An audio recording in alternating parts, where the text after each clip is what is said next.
G'day guys and welcome back to another video. In today's video we're going to go over the Osight.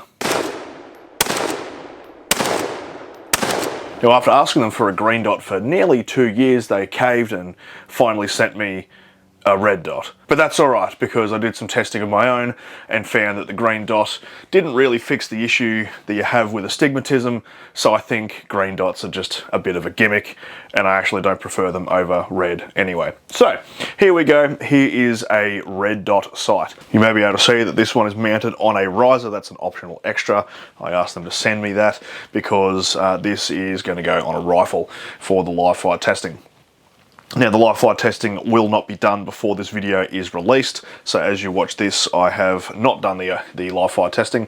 However, that is going to happen and you will see that on a future video. Alright, so let's just have a look at some features of this sight. Now we have a cool rubberized cover. Let's just get rid of that. So here is the sight itself.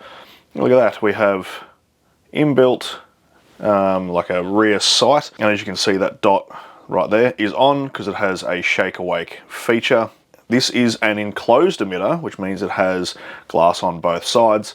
So unlike an open emitter, you know, you're not going to get shit on the inside of it. Although with an open emitter, you can just wipe the glass down on both sides with lens cloth. But this is a little bit better for harsh weather use because you're not going to get moisture down inside your actual emitter itself, which is that little light you can see down in there. Battery compartment on the side, I think that's a good feature because I don't like red dots that you have to take off their mounting to change the battery. Now that's a pretty old school thing, and I'd think that most red dots that are coming out these days have the option to change the battery without dismounting it, but I just thought I would point that out.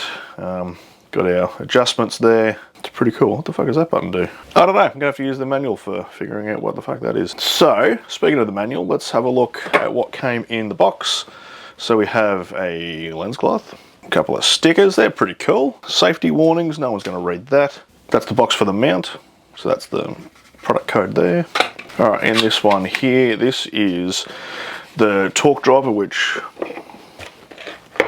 I think I put in the other box, but anyway, that's where the little driver comes to do your screws, and you get all these little screw sets for different things.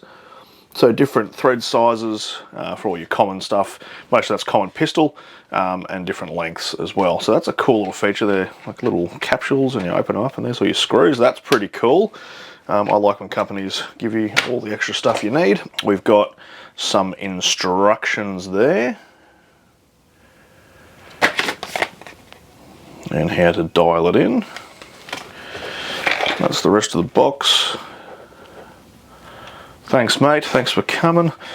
Oh yeah, there's your little driver thing I was talking about, so that's those.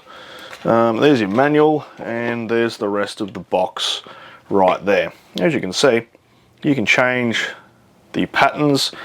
So 2 dot or a 6 dot with a 32 MOA circle, or you can just have the circle, or you can just have the dots. So that's a pretty cool feature. I just run the dot because I don't really like circles, but yeah, you can choose your own adventure with that. Now, I'm going to quickly peruse this manual so we can see what the fuck that button was. Something to do with a CBRS something or other.